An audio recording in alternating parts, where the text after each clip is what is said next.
Paulo, bilib kay Kim. Actress, magpapasikat at aarangkada sa Cinema One.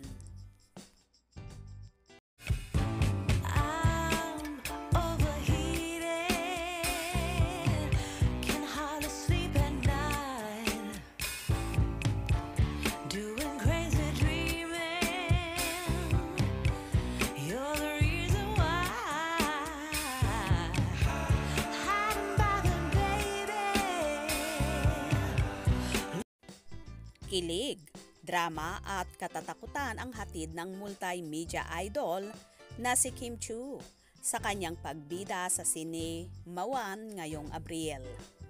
Saksihan ang kapamilya actress bilang ang nerd na si Tori sa Must Date, The Playboy, April 1. Mapagmahal na si Zaira sa One Great Love, April 2. Mistress na si Ina sa Etiquette for Mistresses, April 3.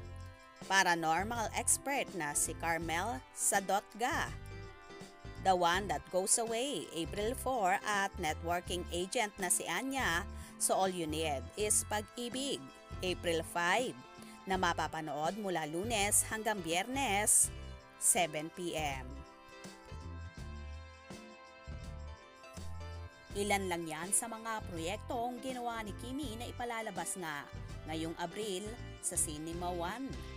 Ganito nga ka-in-demand ang Chinita Princess kaya naman mas lalong namamayagpag ang kanyang karera. Kahit nga ang pinakabagong rom-com series with Paolo Avellino, ang What's Wrong with Secretary Kim, kung saan tinututukan ng kanilang mga tagahanga. Marami naman ang umaasam at nananalangin na sana daw ay mauwi sa totohanan ang pagmamahala ng Kim Pao na ayon pa nga sa talent manager at vlogger na si OG Diaz na wag na raw magtataka at magugulat na kung isang araw na lang ay magkakaroon nga ng relasyon ang Chiu Pao dahil na rin sa mga kakaibang ikinikilos ng dalawa.